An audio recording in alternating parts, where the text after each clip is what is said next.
Hello, and welcome to the Thinking Ahead podcast.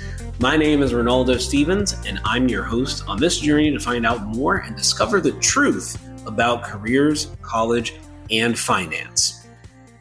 I want to apologize in advance for today's audio as I am currently on vacation, and due to lack of planning on my behalf, I have delayed releasing this episode. But I really want to get the ball rolling, so here I am in my Jimmy Jams and in Williamsburg, Virginia, recording this episode. But should be fun for all of us. Since last year, statisticians and other market watchers have been warning of a labor shortage due to the retiring workforce of baby boomers and more. Let's say some stringent crackdown on immigration and the like, which has scared off both legal and illegal migrant workers. The Bureau of Labor Statistics estimates that 6.7 million jobs will be added to the U.S. economy by 2033. But they're being awfully quiet about the job turnover. That is, employees leaving companies due to quitting, being fired, termination of position, etc. Even more to this point, according to the Bureau of Labor Statistics, there are only 6.5 million open jobs in the U.S. right now, which sounds like a lot until you do some math. I know that these jobs are in many different places, but if you divided them up evenly among the 50 states, that would only be about 130,000 open jobs in each state. And with states like Florida having a 4% unemployment rate, that means high competition for these positions, not even including the underemployed and gig economy workers. So today's episode is going to be a different type of interview show. A few weeks ago, I spoke with several job seekers at a local job fair, and I asked to see if their projections, feelings, and questions toward the job market could give us some insight into how most people feel about the current economic climate. And hopefully they could also provide us some answers to some questions, as well as some questions that we can look up to find possible solutions to this moving forward. First, I ran into the type of people you'd expect at a job fair. Young, recently graduated, or certified students that are looking for local opportunities. Here are Dave and Brian. So, I'm here with a couple of job seekers, and are you guys currently employed and just looking for new employment? Or? Yeah, we're currently employed. Yeah, same. All right. So what kind of prospects are you looking for? What kind of jobs are you looking for? Anything in logistics, CDL, driver, position. I had my CDL for a few years. Nice. If just getting experience on it is, if I can get that here, then that'd be great. Excellent. What about for you? For me, mostly just labor-intensive jobs because I come from an HVAC background, so I'm interested in more labor-intensive work. I've done that my whole life, so like something like maybe forklift operator or even like warehouse management. Oh, that's pretty cool. You know, a lot of people are saying that we don't have enough people to fill in those jobs, like the HVAC and kind of labor-intensive jobs. Are you guys finding that there's a lot of people looking for that, or is it just still competitive and still hard to kind of get in? I would say it's a little bit competitive just because some of them do require a little bit more experience into the field. Uh-huh. But once you get in, it's very hard to. It's very no. Let me clarify. It's a lot easier to find all the jobs that are hiring for that same position. But once you have that experience and you have that like knowledge, you can go anywhere. You're not really limited to just one company. Got it. So it's the first experience that's really hard to get your hands on. Yeah. You saying the same for the CDL driving? Yeah, typically, like, once you get your CDL, you need a trust, Having that experience is how a company trusts you to not tear their stuff up or, be a big issue for insurance, because that's a whole nother thing. Like, your age really matters when it comes to CDL. They'll decline you because you're too young and the insurance is too expensive. So, it definitely matters, having experience.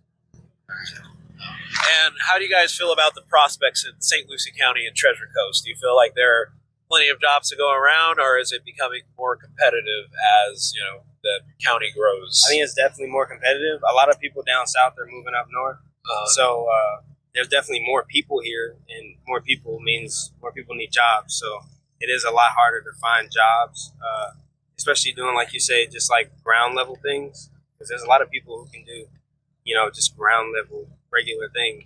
But I think the best thing to do is get a license and try and build and learn and take a career and climb a career ladder. And that's probably the best way I can put it. Is trying to climb a career ladder. So.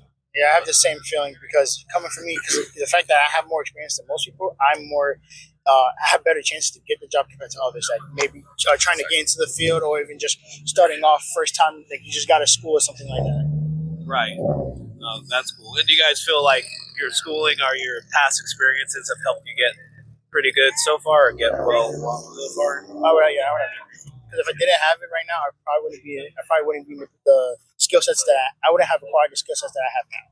Okay. What degree do you have? Currently, it's just like trade school, so I really just have an HVAC license. But because currently I'm working out of a warehouse, I do have my forklift operation license. Okay. I am doing logistics currently now. I don't have any license for logistics, but I am doing logistics now. Oh, that's really cool. Yeah. All right. Well, thank you for your time, gentlemen. Best of luck in your search and your future prospects. Thank you. I appreciate it. I also spoke with Alonzo, a millennial, and Alonzo is also looking for growth. What is your job background? Food service, mainly, for about 20 years. Okay. And are you currently looking for something in the same industry, or are you looking for something different? Open to anything, but looking to branch out, honestly, into something that's a little bit more stable than food service. I understand. How do you feel about the prospects that were here at this career fair today? I think it was good. A lot of, I don't know, I haven't been to many job fairs, but there was lots of government work and lots of big corporations, of course. I personally would have liked to have seen more local companies, but, these are the people that send people out to job fairs, I guess. Okay. Do you think that the prospects in St. Lucie are growing because the St. Lucie County seems to be having a lot more business and people come in, or do you think it's just becoming more competitive? I sure hope so. I'm not from St. Lucie. I'm from Okeechobee, so I'm driving into, trying to find work out here because there's not a lot going on there. Even though it is a growing area out there as well, but more opportunities here, hopefully. Right. I guess the closer to the coast and closer to West Palm. Yeah. It's just a larger community all around at the moment, less seasonal, things like that. But, okay. Good. And do you feel it's difficult to kind of get your foot in the door when you look for new opportunities? Or yes.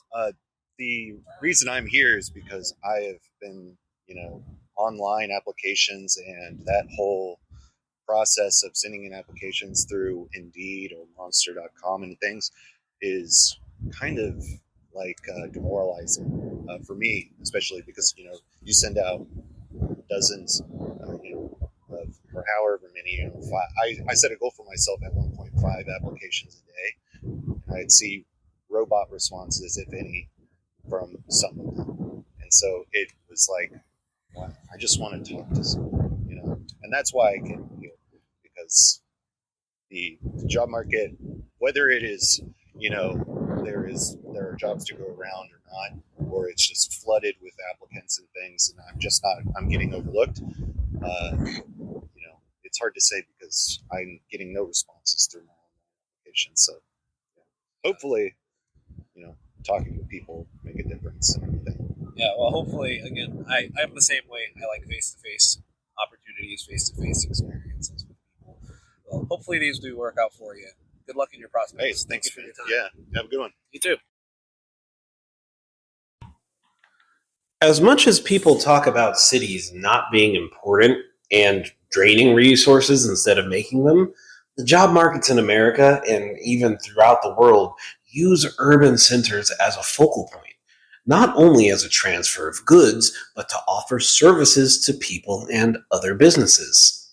Also, he brings up a good point about speaking with the person, are speaking with a real person. Online advertising and the removal of the in-store application would make you believe that applying online is how most people get their jobs. But the real story is, as usual, a bit more complicated. One of these problems stems from the fact that there is no centralized source of data for how companies hire, besides from what they disclose.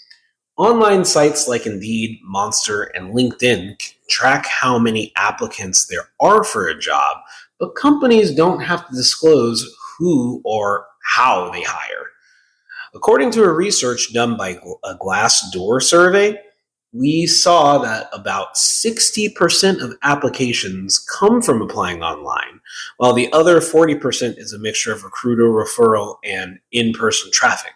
However, about 70% of hires come from referrals. That is somebody inside of the company or somebody that knows a person in the company refers that person to the job. So again, talking to people is very, very important if you're looking for a job. And it's not just younger people looking for jobs.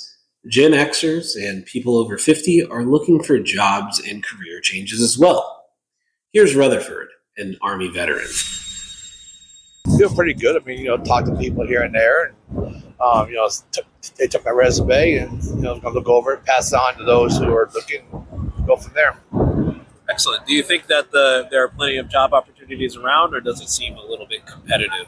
Probably a little bit of both. I mean, people want to have the best person for the job they're looking for. So, I feel pretty good about both ends.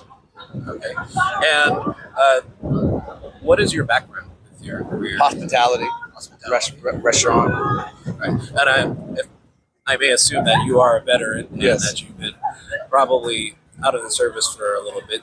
Do you find it easier to get a foot in the door or talk with people being a veteran, or is it? Yes and no. Probably, some people do take time to talk. Some people just treat us like a regular person off the streets. They don't consider us veterans to be of importance. Some people do consider it. So I feel both. Okay. Right. And with the Treasure Coast, a lot of people say that the Treasure Coast is expanding, that there are more jobs coming, more companies coming. Some people feel it's just more people coming. Now, how do you feel about that, and how do you think that will affect the job market? It's probably, again, a little bit of both. More businesses do come in. Obviously, more people are going to be out applying, looking. So, yeah, kind of it's like a domino effect. If you bring in more businesses, of course, you're going to bring in more people. More people are moving here, looking for work. So it's an ongoing process. Okay. Excellent. And what kind of job were you looking for today? Hospitality?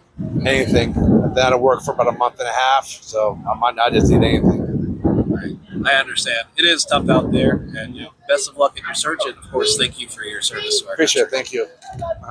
I found it interesting that a veteran is having as hard of a time as everyone else. Now, granted, he is an older gentleman, and there is probably some ageism going on in there as well, but there are a lot of companies that tout hiring veterans and hiring services that claim to cater to veterans. But Rutherford's story and that of many veterans shows that it's also, and still is, very difficult for them. If you or someone you know is a veteran having a hard time finding a job, you can check out the VA's resources, either at the national or the state level. Here in Florida, they also have an office that is part of Employ Florida that can help. I'll be sure to link it in the show notes. I also spoke with another midlife Gen Xer that's changing careers. Here's Diane, a veterinarian that's looking for a change. How did you feel about your career prospects today, or job prospects today as you were searching? There were quite a few, but to me it was more geared to schooling, where you want to go as a younger person to go from like all the military, law enforcement. I'm a 52-year-old that's doing a complete career change, and it really wasn't geared to people like me. So, but I did. I mean, I found it interesting. I did gain, get a few job, career, more the career source centers, the resource centers. Right. So, what is your background that you're veterinary moving away medicine. from? Okay. And what kind of job are you looking to get into? I am doing a complete career change, so I don't know.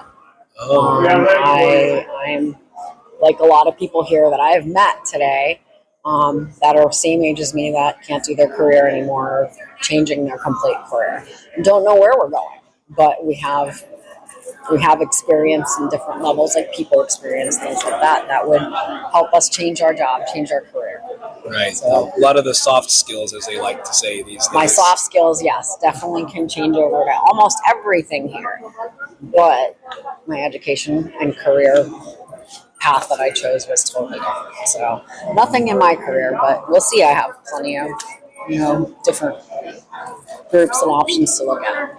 Okay, that's excellent. Just keeping the positive outlook. Yeah. I mean, and I know my career is not, you're not going to find anybody in the veterinary field in a career like this, in a field like this. It's just, they know to come directly towards them. So. Right. That's very true. Yeah. Do you think with, I guess, all the changes happening in St. Lucie County, population kind of changing, and some businesses coming in, do you think that will help your career prospects in finding a new job? I'm hoping, because it's, like I said, it's a complete career change. I'm Right. looking for something totally different. So. Cool. Well, more power to you, and never give up. Nope, I won't. Thank you. Thank you. Thank you. This makes me curious, not only about job changes after 50, but career shifts in general. Everybody knows that staying with a single company long term is not the norm that it once was.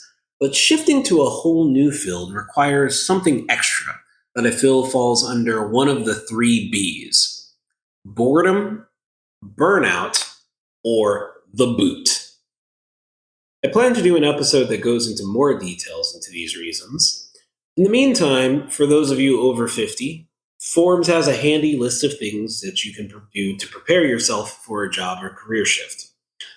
The part of the article I want to emphasize is that career change after 50 is not starting over.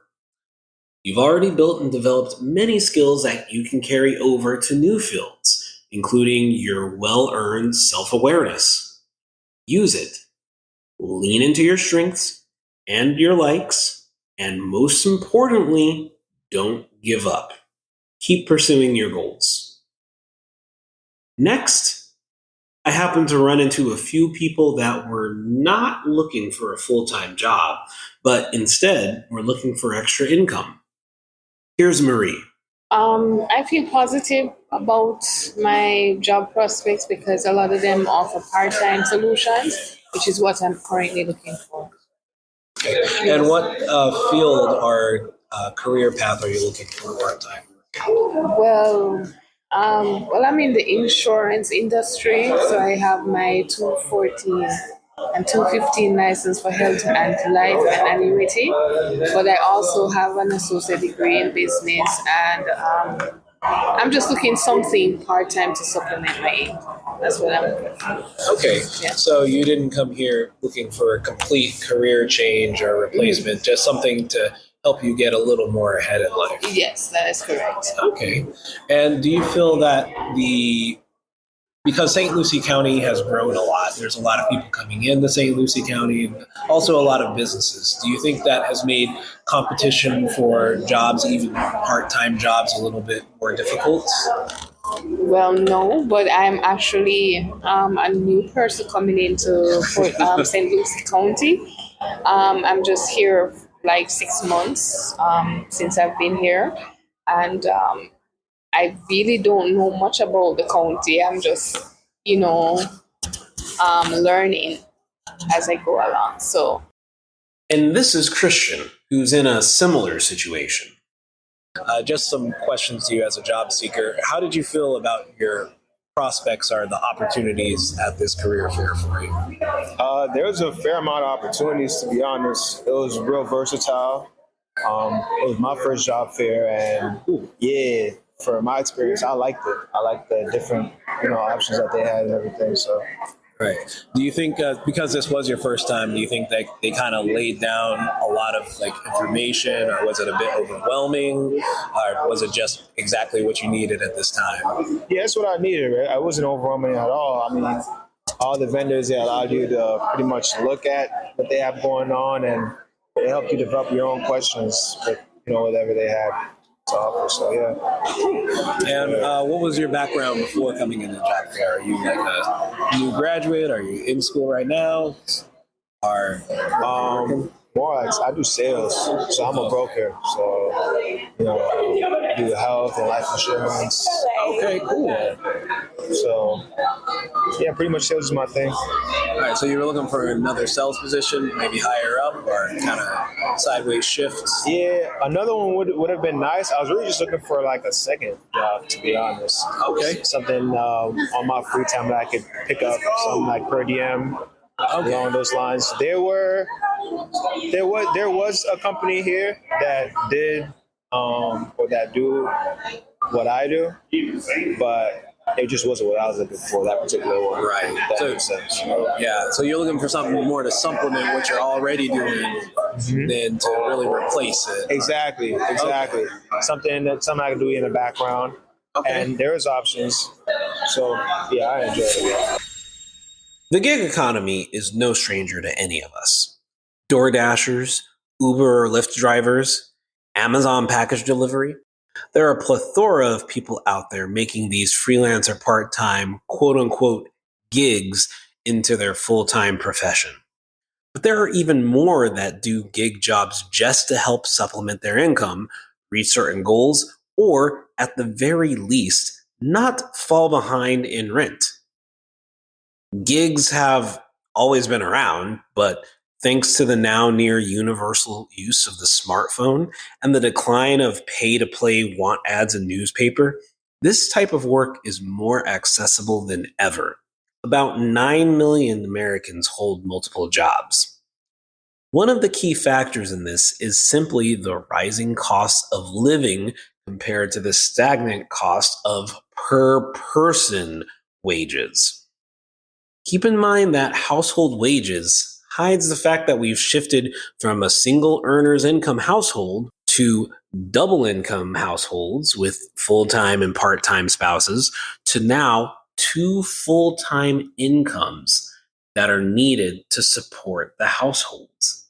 Keep this in mind anytime someone tries to argue about wages and household incomes, no matter which side they're on or which side you're on. Lastly, and this name wasn't changed to protect the innocent, I spoke with Gregory McDonald of Career Source Florida's Research Coast branch.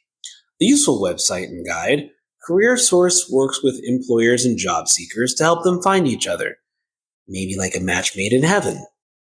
But it has a bunch of other useful resources as well. I'll let Gregory tell us more. This is Ronaldo Stevens with the Thinking Ahead podcast, and right now I am talking with Gregory McDonald, Career Center Manager with Career Source Research Coast. Excellent. And Career Source is, I understand, helping the city of Fort Pierce with this Career Expo. But why is Career Source a good resource for job seekers, and why should we seek to have that in our list of available resources? Absolutely, great question. And so, along with St. Lucie County, Fort Pierce area, we service Port St. Lucie, Indian River County, and Martin counties. And so basically, we're a good resource to contact because we're going to help individuals become job ready. Preparation, targeted resume, job search strategies. We can also assist individuals that are maybe looking to get a little bit more training, get a little bit more skills under their belt. So, we can assist with funding for them to go back to school, finish a degree, or get a certification, or maybe an on-the-job opportunity, apprenticeship, something that's going to advance their career, get them in a high-demand career field. Okay, so you mentioned that you can help secure funding for schooling. Now, does that funding come from you, or do you direct the job seekers and the students to resources for that? It comes through us through a grant, which is the Workforce Innovation Opportunity Act, which is WIOA. And so through that grant, we're able to fund for particular training opportunities that are in high demand within the area. And so there's an eligibility and suitability process that individuals go through. And once all that is approved, then we can, we'll pay the school, once that program starts. Okay. And what kind of high demand jobs are you seeing now in St. Lucie County and in and around the Treasure Coast? Right now, we get as far as like registered nurses, LPNs, CDL drivers. We have a lot of candidates that come through for CDL training. Also, excuse me, we do a lot of on-the-job training opportunities and manufacturing, different fields as that as well. So it's a vast array of high demand. We work with the Florida eligible training provider list. So there's many different jobs that are available for candidates to come in, to be approved for. But for our area, mostly healthcare, manufacturing. Those are the two most in-demand areas right now. Okay.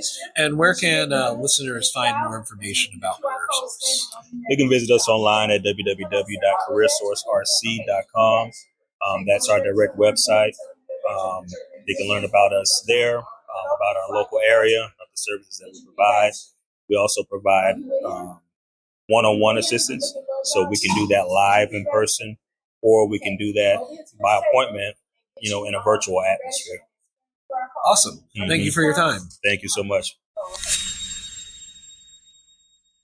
To close out today's episode for job seekers, I'd like to point you to the Bureau of Labor and Statistics Occupational Outlook Handbook. The Bureau is known mainly for its data collection and stats, and while this handbook will not be the next Harry Potter or Hunger Games, it does serve as an overall guide to most of the careers, jobs, and occupations available in the world today, along with descriptions of what you can expect. So, if you're searching for a job, you could use the handbook to find useful information such as median pay, comparable pay in the industry, so jobs that fall under the same umbrella, as well as the estimated number of positions in the country for that specific job. So you can go to www.bls.gov/OOH to look over the handbook, or more simply for you all, you can go to the show notes where I have conveniently placed a link just for you. That's how much I care. Unfortunately, that's all the time we have for today, but please be sure to subscribe so you can catch the next episode on whatever podcast platform you like, or wherever you or I might be. Until next time, set your goals, do the daily work, and of course, keep thinking ahead. And I will enjoy Williamsburg, Virginia.